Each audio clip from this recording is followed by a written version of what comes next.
হাজারো ব্যথা বেদনার পরে ফিরে আসনি তুমি আপন ঘরে। দিনের আলো তুমি ছড়িয়ে দিতে চলে গেলে মদিনায় মক্কা ছেড়ে। হে রাসূল তোমাকে ভুলি আমি কেমন করে। হে রাসূল তোমাকে ভুলি আমি কেমন করে। বাংলাদেশের ঐতিহ্যবাহী এলাকা সিরাজগঞ্জ জেলার কাজীপুর থানার অন্তর্গত। পৃথিবীতে মানুষের সম্মান বৃদ্ধি হয় কিসে অনেকে জানে না, মনে করে চেয়ারে বসলে মনে হয় সম্মান বৃদ্ধি হয়। কুলিল্লাহুম্মা মালিকাল মুলক তুতিল মুলকা মান তাশা। কোরআনে কারিম জানিয়েছে পৃথিবীতে ক্ষমতা দেওয়ার মালিক আমি। ক্ষমতায় বসলেই সম্মান দেওয়া লাগবে এ কথা কোরআনে আল্লাহ দেয়নি। এ পৃথিবীর চাক্ষুষ প্রমাণ, অনেককে আল্লাহ ক্ষমতায় বসিয়েও চরম অপমান করেছেন। এই জন্য সম্মান যেটায় আসে তার নাম একটা ঈমান আর একটা হচ্ছে এলেম। থাক ভাই, লাগবে না, বসেন এখানে বসেন। কোরআনে কারিম জানিয়েছে ইয়ারফাউল্লাহুল্লাযীনা আমানু মিনকুম ওয়াল্লাযীনা উতুল ইলমা দারাজাত। সূরা মুজাদালার 11 নম্বর আয়াতে আছে, মাসের অংশে আছে এটা। আল্লাহ তাআলা বলেন, তোমাদের ভেতরে যারা ঈমান আনে, আমি আল্লাহর প্রতি যাদের বিশ্বাস আছে এবং যারা এলেম পায়, দিনের পর দিন তাদের মর্যাদা আল্লাহ বাড়াতেই থাকে। এখানে ইয়ারফা এটা মজারি, বর্তমান ভবিষ্যৎ, প্রেজেন্ট ফিউচার। দারাজাত আল্লাহ বহু বচন দিয়েছেন। এই আয়াতগুলো চিন্তা ভাবনা করলে যে তথ্যটা পাওয়া যায়, কেউ যদি সত্যিকার অর্থে সম্মান পেতে চায়, মাস্ট বি তাকে ঈমান আনা লাগবে। প্রশ্ন আসতে পারে যে যত মানুষ দুনিয়ায় আছে সবাইকে ঈমানদার মনে করেন, অনেক মানুষ তো ঈমান নেই, বেঈমান। এই যে বুশ, এই যে ডোনাল্ড ট্রাম্প, এদেরকে তো মানুষ সম্মান করে। কে বলেছে সম্মান করে? সামনাসামনি তাদেরকে সম্মান দেয়। যে পাহারা দিচ্ছে তাকেও আপনি পেছনে ডাক দিয়ে বলবেন, সে বলবে ও হারামি মরে না কেন। অনেকে কায়দা কৌশলে সম্মান দিচ্ছে। আমি একটা গল্প পড়েছিলাম, আমার দাদা বলছিলেন, এই যে হাজ্জাজ বিন ইউসুফ নামে একটা লোক, এই লোকটা জালেম ছিল, এত জুলুম করেছিল, মানুষ তার নামই দিয়েছে জালেম। পেয়াদারা একদিন বলছে, বাদশাহ আপনার জন্য তো রাস্তাঘাটে যাওয়া যায় না, মানুষ শুধু আপনাকে গালি দেয়। ও বলছে, গালি কে দেয় আমি নিজে শুনবো। ছদ্মবেশ নিয়ে বাইরে গেছে, বানানো দাড়ি, বানানো চুল, বানানো জুব্বা নিয়ে বাইরে যে একটা গ্রাম্য লোকের সাথে দেখা। লোকটা বলছে, ওই বাদশাহ হাজ্জাজ বিন ইউসুফ এই লোকটা কেমন? বলছে, ও তো জালেম। মানে হ্যাঁ, ও জালেম, ও 14 গোষ্ঠী জালেম। দু একবার যে জালেম জালেমের শব্দ শুনেছে, ওর মেজাজ খারাপ হয়ে গেছে। ওই বেটা, ওই আমার চিনিস? না তো। আমি সেই হাজ্জাজ বিন ইউসুফ। ও চিন্তা করছে আমার তো মাথা থাকবে না, আমি যা বললাম। ডাক দিয়ে বলছে, বাদশাহ আপনি কি আমাকে চেনেন? বলছে, না তো। আমি এই গ্রামের ওই লোক যার মাসে 2 দিন মাথা খারাপ হয়, আজকে তার পয়লা দিন। ও তুই পাগল, পাগল বলে ওই দিন বেশি গিয়েছ, তাছাড়া বাঁচার কথা ছিল। আমরা ওই 15.5 বছরে পাগল বলেই বেশি আছে। আপনি কথা বোঝেন না, আপনি টের পাননি। যারা বোঝার তারা বুঝেছে। পাগল বলে আমরা বেঁচে আছি, ভালো মানুষ হলে ছাড়তো। শুধু ওই 14টা দল বাদ দিয়ে বাংলাদেশে আমরা যারা আছি সবাই মাজলুম, সে যেই হোক। কথা বুঝতেছেন? কিচ্ছু জানে না এই যে লোকটা। ঘরে ঘুমিয়ে আছে, চোখ বন্ধ করি, ঘুম থেকে উঠে দেখছে জেলখানায়। কি গো, তুই গাছ কেটেছিস? কখন? স্বপ্নে। কিসের মামলা দিয়েছে? গায়েবী। কিসের? সাক্ষী কোথায়? ও গায়েবী। বিচারক কে? গায়েবী। মামলার আয়ু কে? ও গায়েবী। সবই গায়েবী চলছে। আমরা পাগল বলে এইভাবে ছিলাম। তাছাড়া যদি একটু বলতাম যে জালেম, আমি রিমান্ডে শুধু একটুকু বলেছিলাম, আমারে বলছে ফেসবুকে আপনি লিখেছিলেন যে শেখ হাসিনা জালেম। আমি বলছি আমি তো শেখ হাসিনা লিখি নাই, আমি লিখেছি পৃথিবীতে এমন একটা দেশ আছে যে দেশের বাদশাহ জালেম। বলছে কোন দেশের নাম বলেছেন আমরা জানি। শয়তানের কি বল, আমি নাম লিখি নাই, শুধু পৃথিবীর 257টা দেশের ভেতরে ইঙ্গিত দিয়েছি। এই দুনিয়ায় 257টা দেশ আছে, এখানে একটা দেশের বাদশাহ জালেম। ও বলছে কোন দেশের বাদশাহ জালেম আমরা ভালো জানি। তা আপনি জানেন তে আমারে বলেন কেন? আপনি নিজেও তো জানছেন যে ও জালেম, আর আপনি জালেমের সহযোগী। সুতরাং এই 15.5 বছরে জালেমকে যারা ডাইরেক্ট ইনডাইরেক্ট সহযোগিতা করেছেন, যারা সাহায্য করেছেন, পেছনে যারা সাপোর্ট দিয়েছেন, আপনিও কিয়ামতে আল্লাহর মামলার আসামি। বিশেষ করে 1628টা চেয়ারে এই দেশে মেন দায়িত্বে ছিল মানুষ। এই 1628 জন বাঁচতে পারবে না, প্রত্যেকেই এরা জালেম এবং জালেমের সহযোগী। কোরআনে কারীম জানিয়েছে ইন্নামাস সাবিলু আলাল্লাযিনা ইয়াযলিমুনান নাস।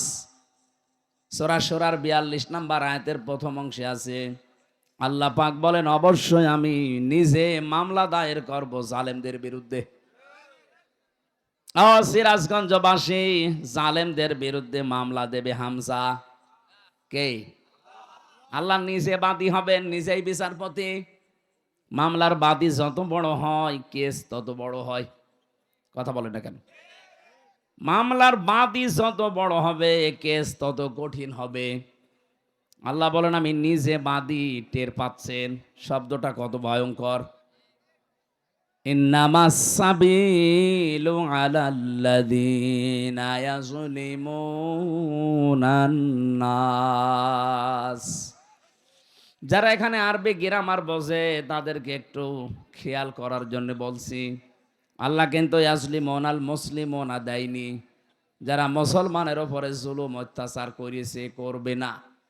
ইয়াজলিমুনান নাস, হিন্দু কি মানুষ না? কথা বলেন না কেন? খ্রিস্টান মানুষ না?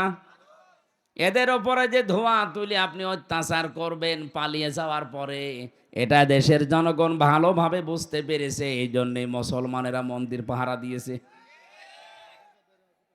আমিরে জামাত ডাক্তার শফিকুর রহমান ঘোষণায় দিয়েছে এদেশে মসজিদ যেমন পাহারা দেওয়া লাগে না, মন্দিরও পাহারা দেওয়া লাগবে না।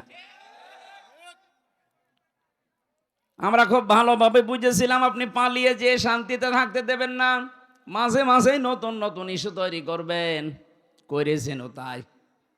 কি যা শুরু করেছিলেন, আমার তো মনে হচ্ছিল যদি গোপালগঞ্জে ওই দিন না পিটানি খেত তো ইস্যু আরো তৈরি হইতো। আর্মি এমন পিটানো পিটিয়েছে, এমন জায়গায় দিয়েছে যে দেখানোর জায়গাও নেই।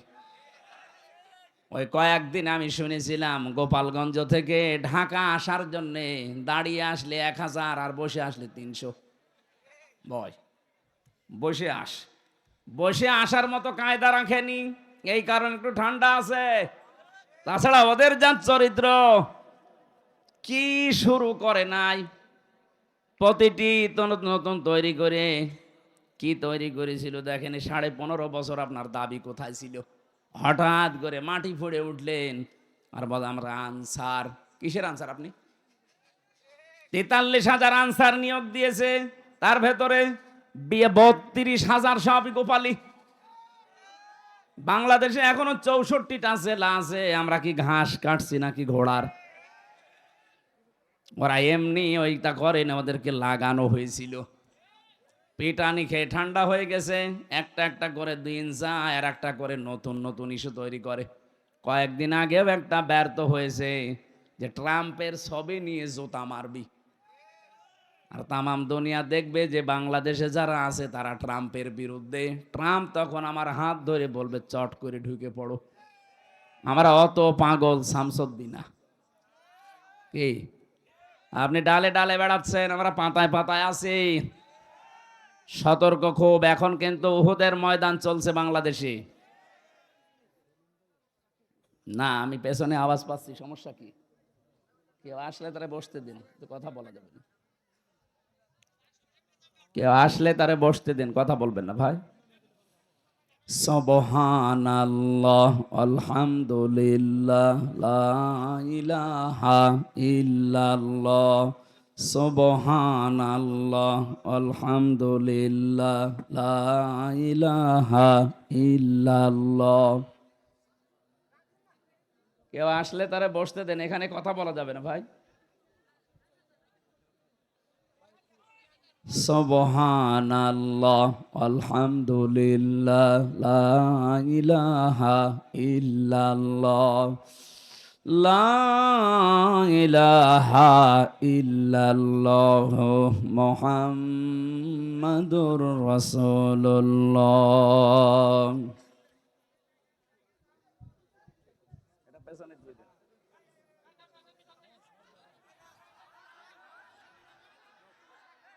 না মানে এটা নামিয়ে দেন, ওই পেছনে দিয়ে দেন।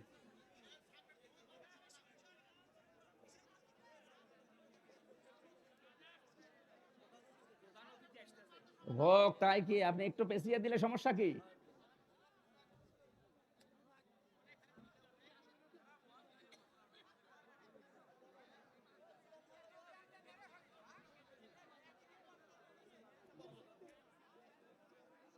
মানে একটু আগে আসতে পারেনি,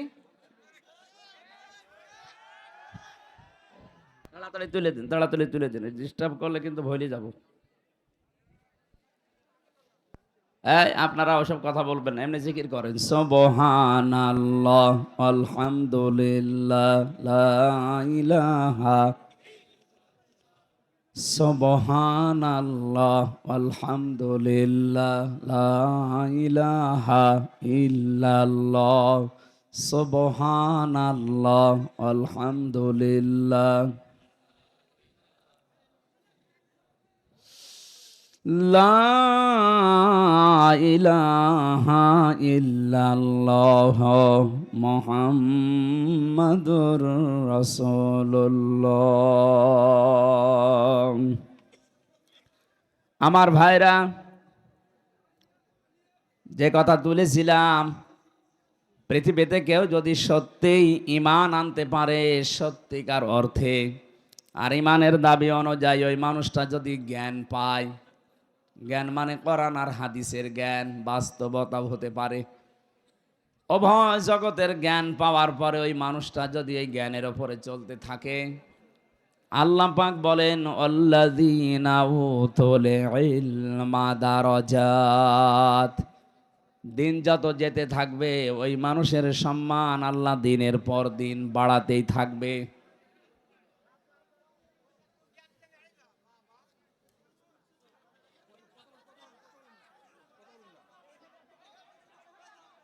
এই, বসুন বসুন বসুন বসুন বসুন বসুন বসুন, থাক, কথা বলার কথা।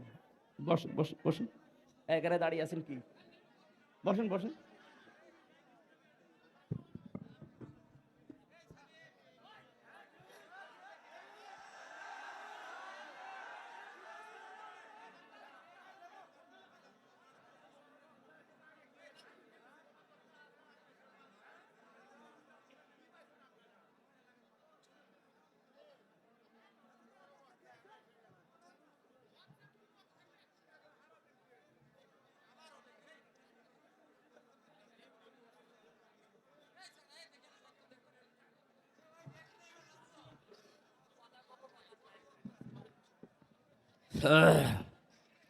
আর এতটুকু জায়গায় দিয়েছেন, আপনাদের এলাকায় আর জায়গা নেই?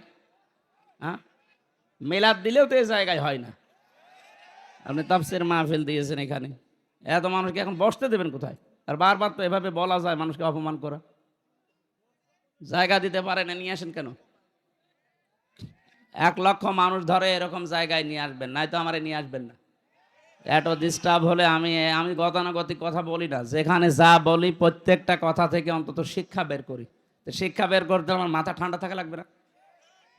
12 বাপের 13 ছেলে বসে আছে, এমনি এদের এক একজনের এক এক রকম মেজাজ।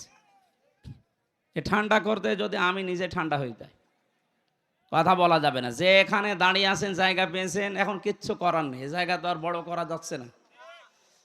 ওইভাবে দাঁড়িয়ে থাকেন, বসে থাকেন, দরকার হয় দূরে যেয়ে শুয়ে পড়েন, কিন্তু কথা বলবেন না। আমি হাত পা ধুয়ে বলছি ভাই কথা বলবেন না। আর আমার আমার মনে হয় জীবনে আমরা এই শেষ। এত ডিস্টার্ব হলে এত বারবার এই পেছন থেকে যাতে আবার কথা আসে না, দেখেন কি করি আপনার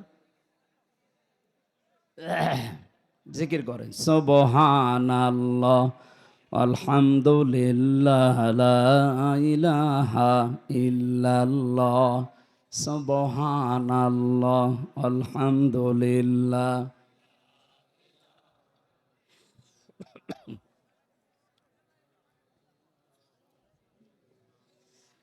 লা ইলাহা ইল্লাল্লাহ মুহাম্মাদুর রাসূলুল্লাহ। সিরাজগঞ্জবাসী,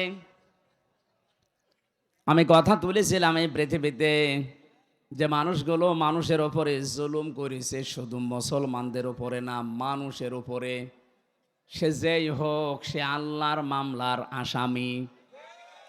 সুতরাং যিনি পালিয়ে গেছে, উনি থেকে শুরু করে ওনাকে যারা সহযোগিতা করেছে, ওনার যারা দোসর ছিল, প্রত্যেকেই আল্লাহর মামলার আসামি।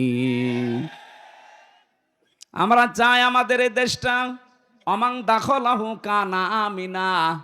আল্লাহ তাআলা জানিয়েছেন কাবা শরীফের চত্বরে ঢুকলে যেমন নিরাপত্তা পেয়ে যাও, আমাদের ৫৬,০০০ বর্গ মাইল যেন আল্লাহ নিরাপত্তার চাদরে ঢেকে দেয়। এখন ওখানে যেমন নিরাপত্তা আছে, বাংলাদেশ থেকে কাবা শরীফ কমপক্ষে ৬,০০০ কিলোমিটার। কত?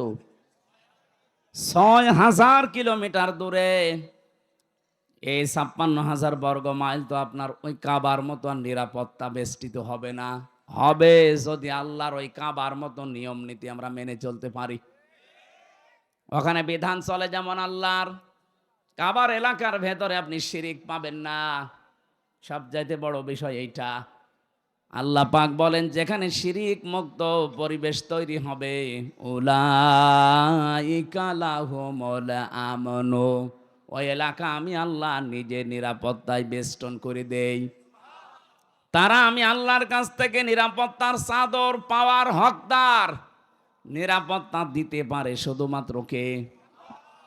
ছিল 15.5 বছর আমাদের নিরাপত্তা। চাচা এরশাদ তো মরে গিয়ে বেঁচে গেছে, বলেছিল বাইরে থাকলে গম, ঘরে থাকলে খুন। কি কঠিন অবস্থায় ছিলাম। যাই হোক, এখন না যাই হোক আছে, আমরা চাই এ দেশটা যেন আরো নিরাপত্তার চাদরে ঢেকে যায়। কিন্তু এটা ঢেকে যাওয়ার জন্য যে শর্ত আল্লাহ দিয়েছে, মালিকের ওই শর্ত মানা লাগবে। সূরা আনাম 82 নম্বর আয়াতের প্রথম অংশে আছে, আল্লাযীনা আমানু ওয়া লাম ইয়ালবিসু ঈমানাহুম বিযুলমিন।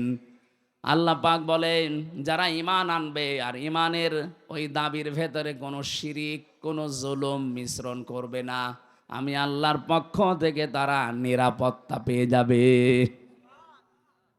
আমরা চাই কাবার এলাকার মতো, কাবার চত্বরের মতো বাংলার এই ৫৬,০০০ বর্গ মাইল যেন নিরাপত্তার চাদরে ঢেকে যায়। আমরা নির্দ্বিধায় চলাফেরা করতে চাই। মনের ভেতরে আল্লাহ বাদে যেন আর কারো কোনো ভয় কাজ না করে। এরকম একটা দেশ আমরা চাই না। বলেন বলেন। আল্লাহ গ্যারান্টি দিচ্ছেন। এই নেতাদের কথা যদি আমাদের বিশ্বাস হতে পারে যে ওনারা যা বলছে এগুলো মেনে নিলে আমরা শান্তি পাবো, আল্লাহ পাক ১৫০০ বছর আগে গ্যারান্টি দিয়েছেন, ফামাং তাবিআ হুদায়া ফালা খাউফুন আলাইহিম ওয়ালা হুম ইয়াহজানুন। আমার পক্ষ থেকে মাঝে মাঝে হেদায়েত যাবে, সর্বশেষ হেদায়েত যেটা তার নাম কোরআনে কারীম, কিয়ামত পর্যন্ত এইটা ফাইনাল, এরপরে আর আসবে না। এটাকে যদি তোমরা অনুসরণ করতে পারো, অনুগত্য করে দেখাতে পারো জীবনের প্রতিটি ক্ষেত্রে, আমি গ্যারান্টি দিয়ে দিলাম। গ্যারান্টি দিচ্ছে হামজা কে? ফালা খাউফুন আলাইহিম, কোনো ভয় থাকবে না, কোনো চিন্তাও থাকবে না। আমি ভয়ের বাস্তবতা লক্ষ্য করেছিলাম, কোন মানুষ যদি সত্যি আল্লাহর বিধান পেয়ে দৃঢ় থাকতে পারে, আল্লাহকে রব বলার পরে যদি টিকে থাকতে পারে তার বিধানগুলো নিয়ে, পৃথিবী যত কঠিন হোক না কেন, আল্লাহ পাক বলেন সব চাইতে বড় কঠিন সময় ওই লোকটার মরণের সময়। ওই সময় আমি আল্লাহ ফেরেশতা নাজিল করে সাহায্য করব। সূরা হামিম সাজদাতে আল্লাহ ঘোষণা দিয়েছেন, ইন্নাল্লাযীনা ক্বালু রাব্বুনাল্লাহু সুম্মা ইসতাকামু তাতানাজ্জালু আলাইহিমুল মালাইকা। অবশ্যই যারা এই কথা বলতে পারে যে আমাদের রব আল্লাহ, আর এই কথার উপরে যারা টিকে থাকতে পারে, টলমল করে না, ছিটকে চলে যায় না, যে মানুষগুলো টিকে থাকতে পারবে রব আমার আল্লাহ এই কথার উপরে, তাতানাজ্জাল, এটা মোজারে, বর্তমান ভবিষ্যৎ, প্রেজেন্ট ফিউচার, মালাকুন না দিয়ে আল্লাহ মালাইকা বহু বচন দিয়েছেন। ওই লোকটা যদি বিপদে পড়ে আমি আল্লাহ নিজে বলছি তারে হাজার হাজার ফেরেশতা দিয়ে সাহায্য করব। সব সময় সবচাইতে ভয়ঙ্কর সময় তার জীবনে যেহেতু মরণের সময় পর্যন্ত ফেরেশতারা তার কাছে এসে যখন ও আষাঢ় খেয়ে বিছানায় পড়বে, মরণের বিছানায়, আল্লাযীনা তাতাওয়াফাহুমুল মালাইকাতু তাইয়্যিবিনা ইয়াকুলুনা সালামুন আলাইকুম উদখুলুল জান্নাহ। ফেরেশতারা চারিদিকে দাঁড়িয়ে বসে ওয়েলকাম জানাবে আর বলবে, আল্লাহর বান্দা, তাইয়্যিবিন মানে শুধু পোশাকের পবিত্রতা না, তাইয়্যিবিন মানে শুধু দেহের পবিত্রতা না, চিন্তা চেতনা আকীদা, তার কর্মজীবন, বাস্তব জীবন, প্র্যাকটিক্যাল লাইফ পুরাটা যখন পবিত্র করে বিছানায় পড়ে যাবে, মরণের বিছানায়, আল্লাহ পাকের ফেরেশতারা এসে তার কাছে বলবে, বান্দা সালাম, শান্তি, তুমি যা করেছো তোমার জীবন আমরা দেখেছি, উদখুলুল জান্নাহ, ওই যে জান্নাত দেখা যাচ্ছে ওইটার ভেতরে তুমি প্রবেশ করবা। আমি তো এদের বাস্তব চিত্র দেখেছিলাম আমার এই 3 বছরের জেলের জীবনে। গভীর রজনীতে যে কারারক্ষীগুলো আসতো, একবার এক কারারক্ষী পেয়েছিলাম কুতুবউদ্দিন, বড় বড় দাড়ি নিয়ে, দাড়ি দেখলে একটু আশার সঞ্চার হতো না, এটা একটু মনে হয় মন মতো কিছু শুনবে। এখানে যখন লেখা দেখতাম দেবদুলাল, সুব্রতবালা, তখন একটু ভয় লাগতো, না জানি কি করে ফেলে, কারণ জেলেও মানুষ মারে, এটা আমরা শুনেছি। কি ওখানে তার সিসি ক্যামেরা দেওয়া নেই, কেউ জানেও না, মেরে ফেলে বলবো হার্ট অ্যাটাক করে মরে গেছে। চিন্তা করলাম কি করা যায়, দেখি এই কুতুব ভাইকে, দাঁড়ি যখন বড় আছে আর কুতুবউদ্দিন লিখা, কিছু না হোক ইমান আছে। উনি নিজেই আমাকে ডাকলেন রাত 12:30টার পর, আমি নিজে কোরআন শরীফ পড়ছিলাম, আমাকে বলছে, হুজুর শোনেন, যে আয়াতটা পড়ছিলেন এই আয়াতটা আমিও জানি, এর বাস্তব আমি নিজে দেখেছি। কি দেখলেন? শহীদ মীর কাশেম আলীর নাম শোনেননি? এ লোকটার যখন ফাঁসি হবে মাত্র 3 ঘন্টা বাকি আছে, ওই দিন আমার দায়িত্ব ছিল। ওনাকে যে বললাম, স্যার মাত্র 3 ঘন্টা সময় আছে, আপনি প্রস্তুতি নেন না কেন? শহীদ মীর কাশেম আলী রহমতুল্লাহ আলাইহে উনি ডাক দিয়ে বলছে, আল্লাহর বান্দা কুতুব ভাই, 3 ঘন্টা তো অনেক সময়, এক কাজ করেন, আমি 2 ঘন্টা ঘুমিয়ে গেলাম, 1 ঘন্টা আগে আমারে জাগিয়ে দেবেন। দেখলাম ঠিক উনি ঘুমিয়ে পড়েছে। 2 ঘন্টা পরে ওনারে জাগালাম, গোসল করলেন, অজু করে নামাজ আদায় করে একটা কফি বানালেন, 2 জন খেলাম। এরপরে আমারে বলছে, আমি প্রস্তুতি নিয়েছি, শাহজাহান জল্লাদকে ডাক দেন, চলেন। মনে হচ্ছে উনি শ্বশুর বাড়ি যাবে।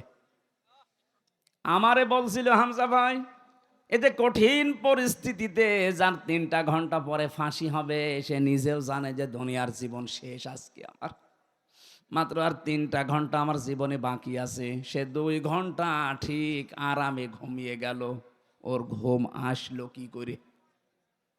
আমি বলছি, হ্যাঁ, যে আয়াত পড়লাম, এই আয়াতটা আমি নিজে বাস্তবে তার জীবনে দেখতে পাচ্ছি। আল্লাহ পাক জানিয়েছে যে তার জীবনটা পবিত্র করতে পারবে।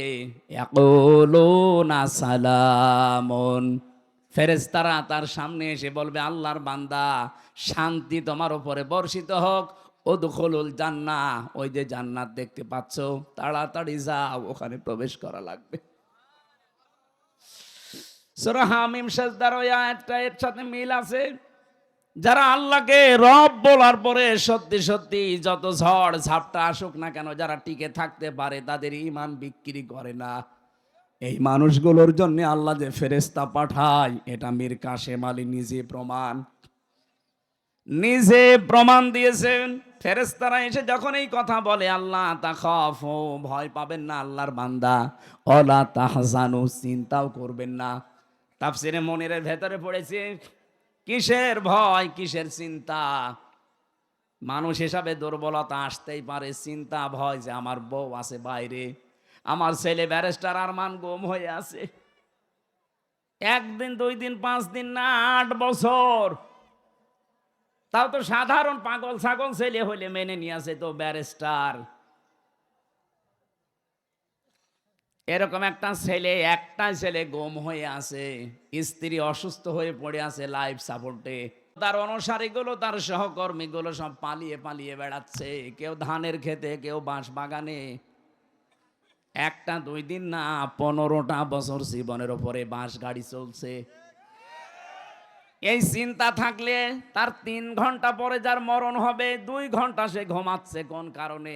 ফেরেশতারা এসে কানের কাছে এইটা বলেছিল, ভয় পাবেন না, আপনার ওই সন্তানের দায়িত্ব আল্লাহ নিয়ে নিয়েছে, আপনার স্ত্রীর দায়িত্ব আল্লাহ নিয়ে নিয়েছে, আপনার দলীয় লোকজন পালিয়ে বেড়াচ্ছে, আপনার সহকর্মী যারা সহযোদ্ধা সবাই পালিয়ে বেড়াচ্ছে, কারো কারো ফাঁসি হয়ে গেছে, আপনার কোনো চিন্তা নেই। এগুলোর সব আমার আল্লাহর হাতে এখন চলছে। আমার মনে হয় এই কথা শোনার পরে তার 2 ঘন্টা ঘুম এসেছে। আর আপনি বাস্তবে শুনতে যেমন সহজ মনে হচ্ছে, ওই জায়গায় থাকেন তো দেখি, জেলখানায় সব চাইতে বেশি চলে ঘুমের বড়ি। আমি এই 3টি বছরের ভেতরে আমার মনে হয় কত যে ঘুমের বড়ি গেছে আল্লাহ জানে, আরো ডাক্তাররা জানে। অথচ আমার কোনো চিন্তাও ছিল না। আমার পরিবারটা দেখার মতো আমার মা বাবা আছে, আমার শ্বশুর শাশুড়ি ধনী মানুষ তারা আছে, আমি শুধু ঘরের ভেতরে আটকা অবস্থায় আছি জেলখানায়, এই তাই আমার চিন্তায় ঘুম আসে না। আর তার কত কিছু বলেন তো, লক্ষ লক্ষ মানুষের কর্মসংস্থান তৈরি করে দিয়েছে লোকটা, তাও হারাম না, সব হালাল কর্মজীবন। এত বড় কঠিন কঠিন বিপদ যার মাথার উপরে চলছে, নিজের ব্যারিস্টার ছেলে গুম হয়ে পড়ে আছে, কোনো খবর নেই, আর মেরে ফেললেও তো খবর আসতো যে মরে গেছে, একটা সান্ত্বনা পাওয়া যায়। অথচ গুম হয়ে আছে, মরে গেছে না বেঁচে আছে জানি না। এই চিন্তা থাকলে তো আমার জীবনেও ঘুম আসতো না। কতব ভাই আমারে বারবার ওই দিন বলেছিলেন, হামজা ভাই ওনার ঘুম আসলো কি করে, আমি আজ পর্যন্ত মিলাতে পারিনি। আমি মিলিয়েছি, এই যে সূরা হামিম সাজদার এই 30 নাম্বার আয়াতটা আল্লাহ তার কানের কাছে ফেরেশতা দিয়ে শুনিয়েছে। নাই তো তো জীবনও ঘুম আসার কথা না। এতটুকুই ফেরেশতারা শেষ করেনি। কিসের চিন্তা করেন, কিসের ভয় পান আপনি? কোনো ভয় নেই আপনার, কোনো চিন্তা নেই। ওয়াবশিরু বিল জান্নাতিল্লাতী কুনতুম তুআদুন, ওই জান্নাতের সুসংবাদ গ্রহণ করেন যার ওয়াদা আল্লাহ করেছেন। নাহানু আউলিয়াউকুম ফিল হায়াতিদ দুনিয়া ওয়া ফিল আখিরাহ, আমরা আপনার সঙ্গে ছিলাম দুনিয়াতে, এখন আপনার সঙ্গে সাথী আছি, জান্নাতে যাওয়া পর্যন্ত আপনার সঙ্গে থাকব, এমন জায়গায় আপনাকে আমরা পৌঁছিয়ে দেওয়ার জন্য এসেছি। ওয়ালাকুম ফিহা মা তাশতাহি আনফুসুকুম ওয়ালাকুম ফিহা মা তাদদাউন নুজুলাম মিন গফুরির রহিম। এমন একটা বাগানে আপনাকে আমি প্রবেশ করাবো, এমন একটা জান্নাতের ভেতরে আপনাকে আমরা ঢুকিয়ে দেব যেখানে চাওয়ার আগে জিনিস পাওয়া যায়। আল্লাহ আমাদের কপালেও যেন এরকম একটা কিছু লিখে রাখে, বলেন আমিন। দয়াময়ের পক্ষ থেকে এটা বিশাল একটা মেহমানদারি। সিরাজগঞ্জবাসী, আমি আয়াতটা তুলেছিলাম এই কারণে, সত্যি সত্যি যদি আমরা এই পৃথিবীতে আল্লাহকে রব বলার পর টিকে থাকতে পারি, পরিস্থিতি যতই কঠিন হোক, একটা অজানা সুখ, অনির্বচন সুখ আপনাকে আল্লাহ দান করবেন। যেটা পাওয়ার জন্য ওই যোগ্যতা, ওই লেভেলে যাওয়া লাগবে। আজকের মাহফিল থেকে এমন একটা কিছু আমরা নিয়ে যেতে চাই, অন্তত মরণের বিছানায় আষাঢ় খেয়ে পড়ে যেন আমার আফসোস শুরু না হয়। আমি যেন হাসতে হাসতে মরণের বিছানা থেকে আল্লাহর জান্নাত দেখে হযরতে আসিয়ার মতো যেন বলতে পারি, আল্লাহ জান্নাতে আমার জন্য একটা ঘর বানিয়ে দাও, বলেন আমিন। যেহেতু কথাটা এসেছে, আমি মেয়েদেরকে বলছি, সম্মানিত মা বোনেরা, পৃথিবীতে আপনার স্বামী, অনেক মহিলা কল দিয়ে বলে আপনি খালি মেয়েদের কথা বলেন, পুরুষের বিরুদ্ধে বলতে পারেন না। হ্যাঁ, মেয়েদের কথা কেন বলি জানেন? সবচাইতে বেশি ভালোবাসেন নবীজি এই পৃথিবীতে তিনটা জিনিসকে, তার এক নাম্বারে নারী, স্ত্রী। আপনারা মায়ের জাত, স্ত্রীর জাত, এই জন্য আপনাদেরকে আমিও বেশি ভালোবাসি। কিন্তু আমি দেখতে পাচ্ছি কোরআন আর হাদিসের চোখ লাগিয়ে অধিকাংশ মেয়েরা জাহান্নামে যাচ্ছে। আমি বাঁচাতে চাই আপনাদেরকে। এ পৃথিবীতে আপনার স্বামী যত খারাপ হোক, আপনি তো এইটাই বলতে চান হামজা ভাই, স্বামীদের বিরুদ্ধে ওয়াজ করতে পারেন না, আমি ওয়াজ কি করব?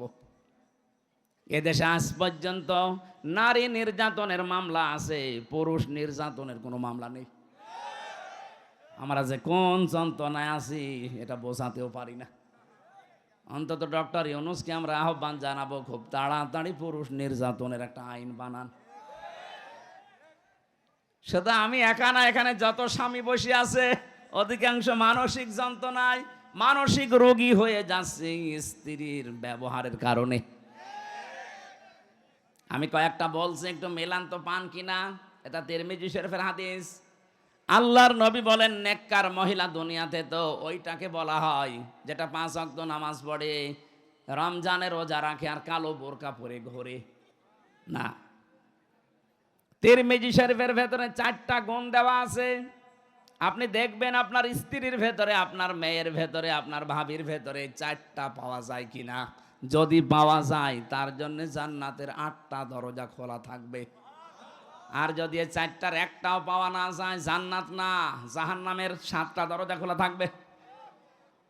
1 নম্বরে, ইদা নাজারা ইলাইহা সাররাতুহু, স্বামী যখন তার দিকে তাকাবে, সে স্বামীকে আনন্দ দেবে, হয় কথাবার্তা দিয়ে, ব্যবহার আচার দিয়ে, অভ্যর্থনা দিয়ে, যেভাবেই হোক স্বামীকে সে আনন্দ দেবে। আজ বাংলাদেশের দিকে তাকান, এইরকম মহিলা এখন ঘরে ঘরে নেই।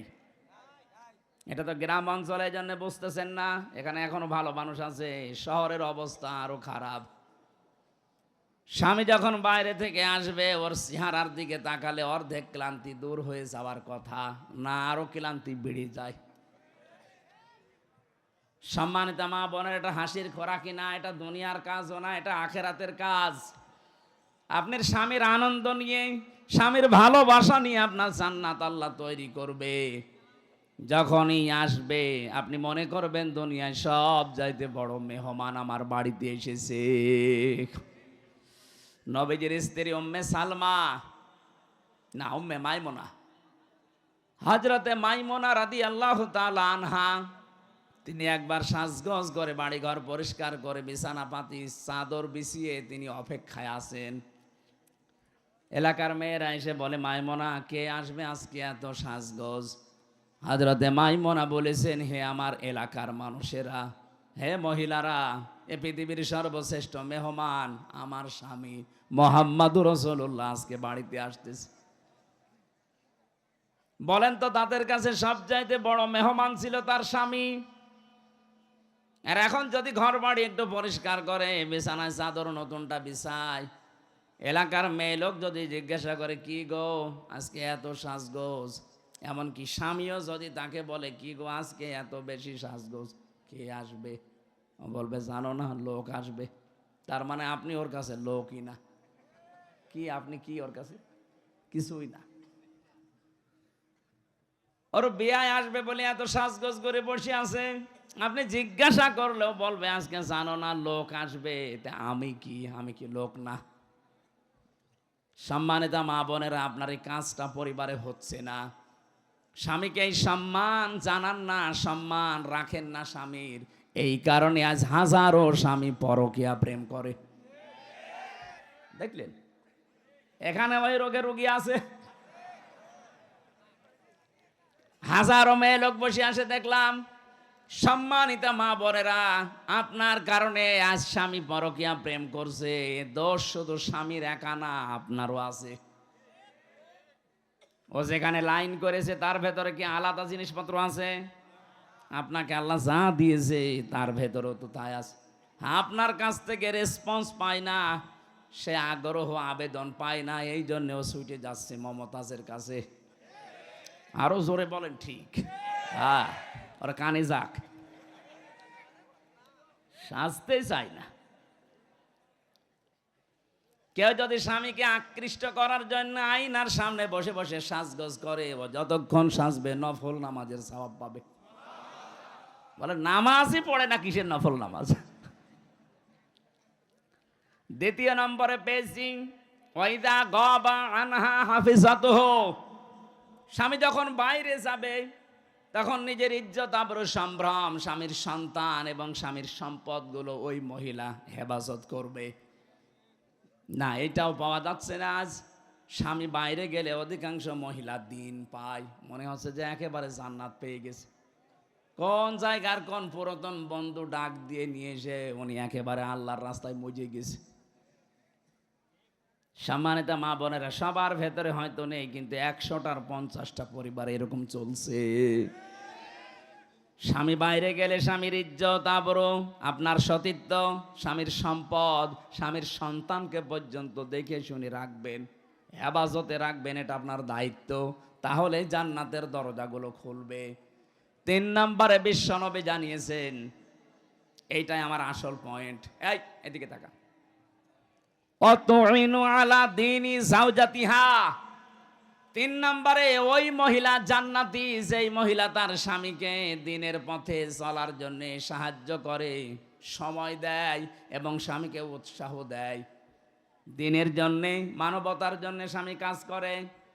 এই যে সেলিম রেজা সাহেব, মানে একটা রাজনৈতিক ব্যক্তিত্ব, মানবতার সেবা করার জন্য বাড়ি থেকে যখন বের হয়।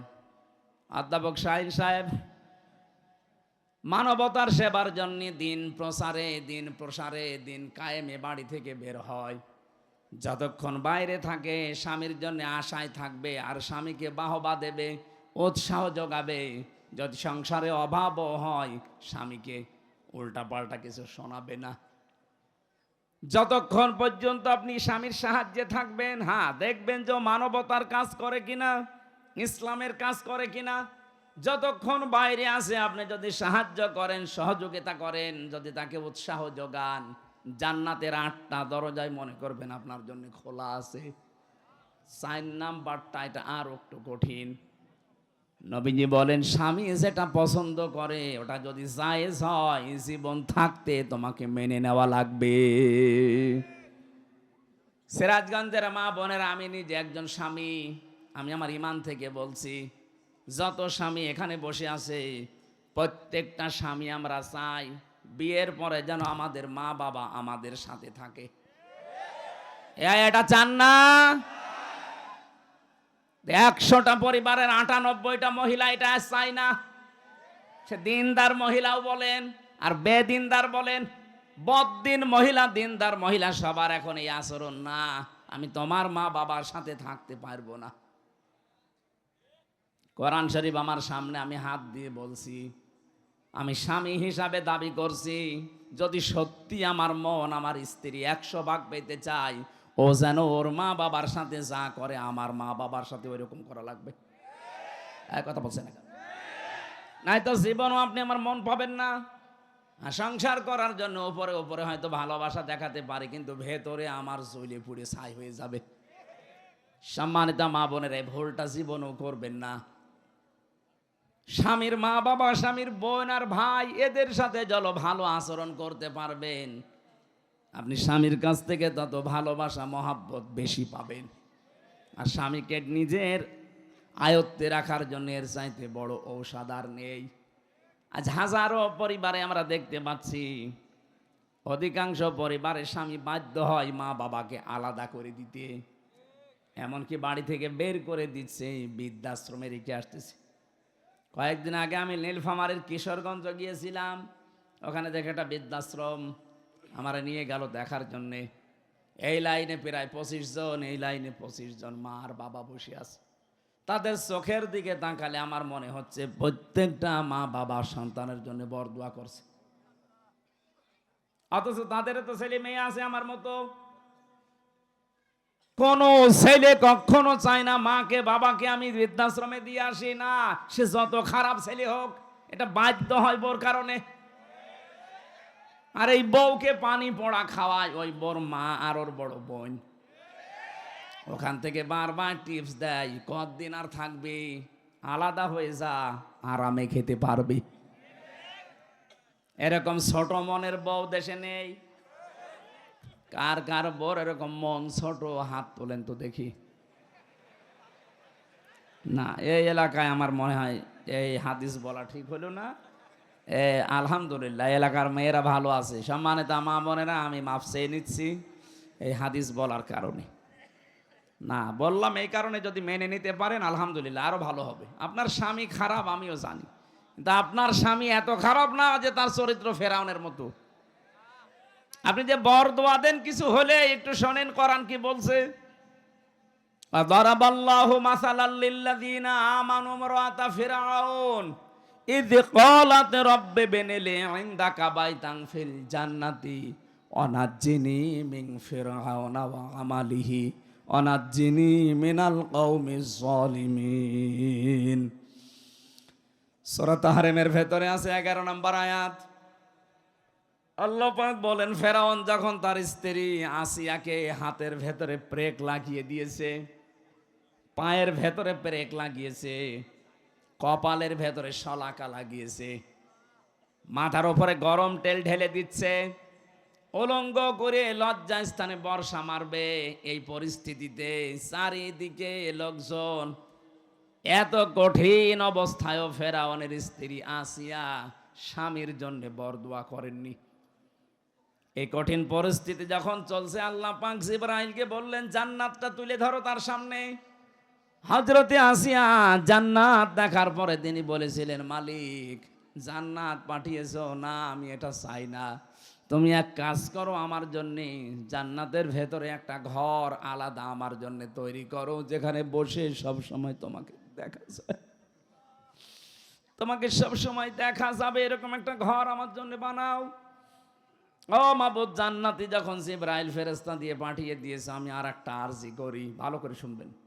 এরকম কঠিন পরিস্থিতি চলছে, তারপরেও তিনি বলেছিলেন, মাবুদ, আমার স্বামী আমার সাথে আজ যা করছে, এমনকি লোকজন দিয়ে করাচ্ছে, এই কঠিন পরিস্থিতিতে তুমি আমার স্বামীর উপরে রাগ করো না। এমনকি যাদেরকে দিয়ে অত্যাচার করাচ্ছে, তুমি তাদের হাত থেকে আর আমার স্বামীর হাত থেকে তুমি আমাকে রক্ষা করো, কিন্তু তাদের ওপরে তুমি গজব দিও না। কত বড় কঠিন পরিস্থিতি, এর বড় স্বামীর জন্য তিনি বরদোয়া দেননি, আর আপনি একটা সাবান কম হলে গালি দেন।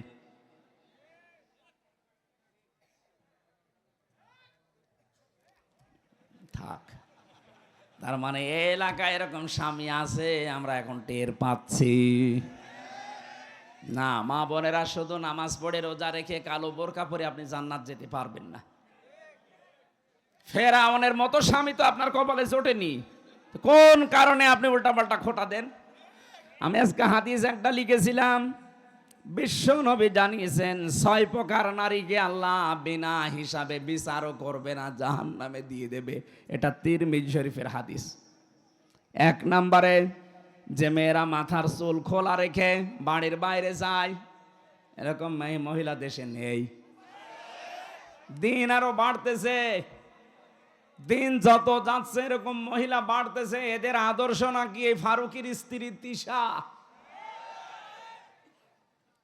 ফারুকের স্ত্রী তিশা চেনেন না? এর চুল কোনো সময় ঢাকা থাকে। এদেরকে নাকি আদর্শ বানিয়েছে এই মেয়েরা।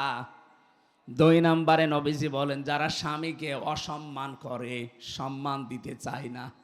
একটা স্বামীর যে মর্যাদা কত বেশি স্ত্রীর কাছে, নবীজি জানিয়েছেন কোন স্বামী যদি স্ত্রীর কাছ থেকে সম্মান না পায়, আর স্ত্রী যদি জানতো যে আমার স্বামীর মর্যাদা কতটুকু, এটা হাদিস, বিশ্বনবী জানিয়েছেন পৃথিবীতে আল্লাহ বাদে সেজদা জায়েজ নেই। কিন্তু এটা যদি জায়েজ থাকতো তাহলে আমি মেয়েদের কানের কাছে মুখ নিয়ে বলতাম, আর যাই করো স্বামীকে সেজদা করো। যেহেতু সেজদা জায়েজ নেই এই জন্য বলি নাই। কত বড় কথা, স্বামীকে সেজদা পর্যন্ত দেওয়ার কথা বলছিলেন নবীজি, যেহেতু জায়েজ নেই এই জন্য বলেন নাই। আর রিজালু কাওয়ামুনা আলান নিসা, পুরুষেরা হবে অভিভাবক, গাইডলাইন দাতা, মেয়েরা থাকবে তাদের আজ্ঞাবহ।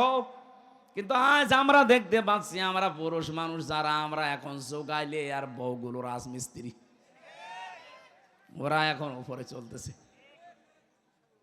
3 নম্বরে বেশি স্বামীকে বাদ দিয়ে যারা দেবরের সাথে হাসি তামাশা করে, এই এলাকায় সব নেই। সাবধান, জাহান্নামী হওয়ার জন্য এটাই যথেষ্ট। স্বামী বাদ দিয়ে যারা দেবরের সাথে হাসি তামাশা করেন, নবীজি বলেন, সাহাবী প্রশ্ন করলেন, হে রাসূল, দেবর সম্পর্কে আপনি কি বলেন? নবীজি বললেন, এ তো একটা মৃত্যু সমান, দেবরকে মরণের মতো ভয় করা লাগবে। আর বলেন না, এটা আমার ছোট ভাই। কয়েকদিন পরে দেখছে আল্লাহর রাস্তায় ওর সাথে চলে গেছে। এখানে যে পর্দা করা ফরজ, অনেকে মানতেও চায় না, বিশ্বাসও অনেকের হয় না। ও মনে হচ্ছে কত সহজে চলতেছে, অথচ কবিরা গুনাহ হচ্ছে। 4 নম্বরে বেশি অপবিত্র থেকে পবিত্র হওয়ার খবর রাখে না। 3 দিন, 5 দিন, 7 দিন, 10 দিন না, ওর যে 15 দিন চলে যাচ্ছে ওর খবরই নেই। সম্মানিত মেয়েরা, পুরুষ মানুষ না বুঝলেও আপনি বুঝেছেন, অপবিত্র শরীর থেকে পবিত্র হওয়ার জন্য যখনই হবেন খুব তাড়াতাড়ি চেষ্টা চালাবেন।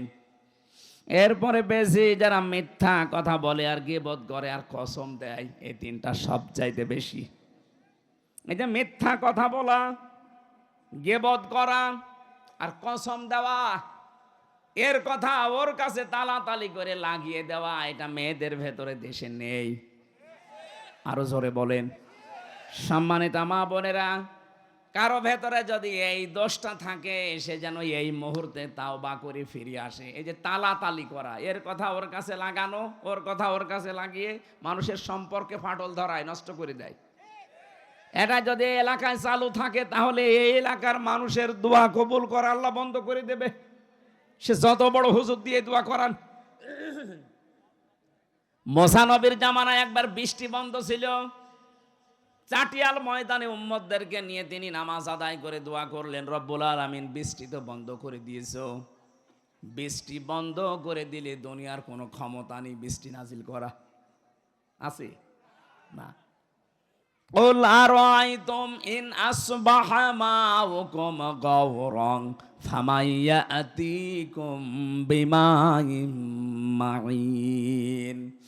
আল্লাহ পাক বলেন, নবী ওদেরকে বলেন তো, পানির লেয়ার যদি আমি কমিয়ে দেই, নিচে নামিয়ে দেই, ওদের কোন বাবা আছে পানির লেয়ার উপরে তুলে দেবে? কেউ পারবে না। বৃষ্টি দেওয়ার মালিক আমি, আল্লাযী জাআলা লাকুমুল আরদা ফিরাশাও ওয়া আনজালা মিনাস সামাই মাআ। জমিনকে যিনি বানিয়েছেন বিছানার মতো, আর আকাশ থেকে যিনি পানি নাজিল করেন, এ দায়িত্ব কার?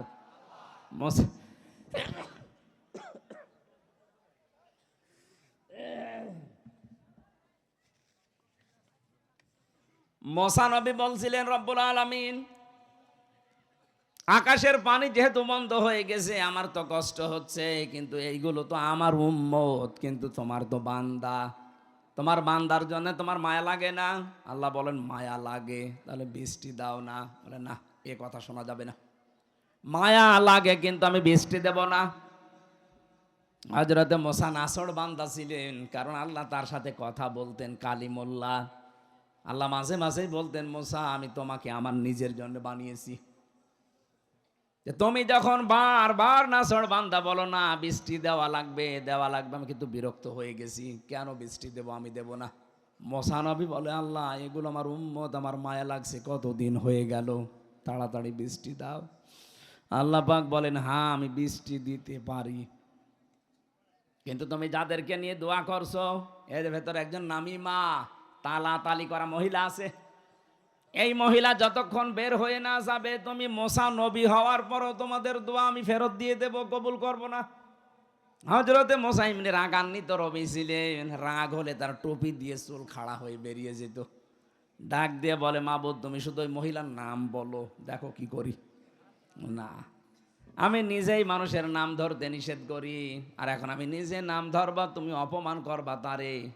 হযরত মুসা বলে, আল্লাহ আমি তো আর জানি না মানুষের মনের খবর, আমি কি করে জানবো বলেন। আল্লাহ পাক একটা বুদ্ধি দিলেন, কাজ করো, চাটিয়াল ময়দানে গিয়ে উম্মতদেরকে তওবা করাও, ওরা যদি খাস নিয়তে তওবা করতে পারে, আমি আল্লাহ ওদেরকে মাফ করে বৃষ্টি দিতে পারি। মুসা নবী এসে ডাক দিলেন, আমার উম্মতেরা, এখানে একজন মহিলা আছে তালা তালি করা, মানুষের কথা লাগিয়ে বেড়ায়, কিন্তু কে আছে এটা আমি জানি না, তবে আছে। সে যতক্ষণ এখানে থাকবে কারো দোয়া কবুল হবে না, দয়া করে সে যেন বেরিয়ে যায়।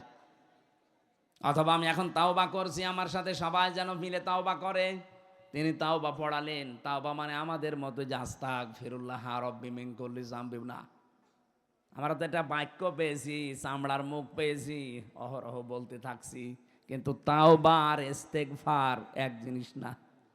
আপনি ইস্তেগফার পড়েন সবসময়, আস্তাগফিরুল্লাহ আস্তাগফিরুল্লাহ আস্তাগফিরুল্লাহ পড়তে থাকেন, আপনার জীবনের গুনাহগুলো মাফ হবে। ওইটা যেটা আল্লাহর সাথে সম্পর্কিত। কথা বুঝতেছেন না? আপনি বোঝেননি। তাওবার ইস্তেগফার এক জিনিস না, দুইটার অক্ষরও এক না। তাওবার ভেতরে যেই কয়টা অক্ষর আছে, ইস্তেগফারের ভেতরে ওই অক্ষরগুলো নেই। কথা বোঝেন তো? তাহলে আমরা সব সময় যদি ইস্তেগফার করি, যেমন আস্তাগফিরুল্লাহ, এটা করলে গুনাহ মাফ হবে। কোন গুনাহ? এটা ক্লাস চলছে, কোন গুনাহ মাফ হবে? আল্লাহর সাথে যেগুলো সম্পর্কিত। আপনি নামাজ পড়েননি, হয়তো আল্লাহ মাফ করে দিলে দিতে পারে, না শাস্তি দিলেও দিতে পারে। রোজা রাখেননি, এটা আল্লাহর সাথে সম্পর্কিত। হজ ফরজ ছিল, হজ করেননি, এটা আল্লাহর সাথে সম্পর্কিত। কিন্তু বান্দার সাথে যেটা সম্পর্কিত, ওইটা আপনার আস্তাগফিরুল্লাহ মাফ হবে না। কথা বলেন না কেন? ওটা যদি তাওবা করেন মাফ হবে, কিন্তু তাওবার নিয়ম হচ্ছে অপরাধ যার কাছে, স্বীকার করবেন তার কাছে।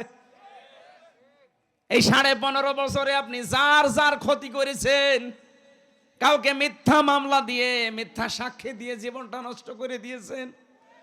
কথা বলেন। এই যে আমারই 3 বছর নষ্ট করে দিলেন। আমার বাবার প্রায় 30 থেকে 32 লাখ টাকা আপনি নিয়েছেন এই 3 বছরে। কত মানুষকে গুম করেছেন, খুন করেছেন, আয়না ঘরে রেখেছেন। আয়না ঘরের ভেতরে কিছু মানুষকে আমি তো নিয়েছিলাম 10 দিন, দেখেছি এত বড় বড় নখ হয়ে গেছে মানুষের, চুল দাড়ি গপ মনে হচ্ছে জঙ্গল থেকে বেরিয়ে আসতেছে। আমারা যখন রিমান্ড শেষ করে নিচে নিয়ে যেত, রাতের বেলা দেখতাম এই নখ, এত বড় বড় নখ দিয়ে দেওয়ালের সাথে খুশিয়ে খুশিয়ে লিখেছে যে ভাই এই নাম্বারটা একটু বাইরে জানাবেন যে আমি বেশি আছি। 2 দিন 5 দিন না, 2 বছর 5 বছর 8 বছর 10 বছর 14 বছরের মানুষ আমি পেয়েছি। আপনি টের পাচ্ছেন? মুফতি ফখরুল ইসলাম আমার সাথে ছিল। উনি এসে আমারে বলতো, হামজা ভাই আপনার সাথে কি করেছে আমি জানি না, তবে আমার এই পায়ের ভেতর দিয়ে এভাবে হাত ভরে দিয়েছে, এভাবে হাত দিয়ে সামনে যে লোহার ব্যারিকেড দেওয়া, ওর সাথে হাত হ্যান্ডকাপ দিয়ে লাগিয়ে দিয়েছে।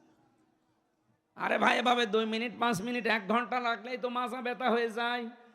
বছরের পর বছর মাত্র 1.5 থেকে 2 মিনিট সময় দিত টয়লেট করার জন্য। সকালে কয়েকটা পচা ছোলা দিয়ে যেত, দুপুরে 1 বাটি খাবার দিয়েছে, মনে হচ্ছে কেউ মাখিয়ে রেখে গেছে, পারলে খান না পারলে ফেলে দেন। এভাবে 8 বছর 10 বছর 14 বছর আমি পেয়েছিলাম মানুষকে। যখনই ওই দেওয়ালের ওইটা পড়তাম যে ভাই যদি বাইরে যেতে পারেন এই নাম্বারটা একটু জানাবেন যে আমি বেশি আছি। আপনি এই কাজ করলেন আর এখন বলছেন আস্তাগফিরুল্লাহ। আপনি কি আল্লাহর কাছে দোষ করেছেন? দোষ করেছেন হামজার কাছে। এই কথা বলেন না কেন? এই জন্য তাওবা যদি কেউ করতে চান, মুসা নবী তাওবা পড়াচ্ছে, আর আমরা বিভিন্ন দরবারে গেলে আজকে তাওবা পড়ি আস্তাগফিরুল্লাহ। আরে ভাই আস্তাগফিরুল্লাহ পড়েছেন কোন কারণে? আপনি পড়েছেন আল্লাহর কাছে দোষ করলে পড়েন। আপনি তো দোষ করেছেন 15.5 বছরে বান্দার কাছে। আপনার কারণে এই মানুষগুলো হাজারো মানুষ ব্যবসা করতে পারে নাই, গাছতলায় বাসতলায় ধানের খেতে সময় কাটিয়ে যায়। কথা বলেন না কেন? আর আপনি এখন আস্তাগফিরুল্লাহ পড়বেন। তার ছেলেটা গম করে রেখেছেন, তার মেয়েটাকে আপনি ঠিক মতো পড়াশোনা করতে দেননি, আর পড়াশোনা যাই করুক জায়গা মতো উঠতে দেননি, বৈষম্যের শিকার বানিয়ে রেখেছেন, এমনকি জেলখানায় পর্যন্ত অত্যাচার করেছেন আপনি। আলেমদেরকে আপনি এত কষ্ট দিয়েছেন জেলখানার ভেতরে, আমি নিজে তো সাক্ষী।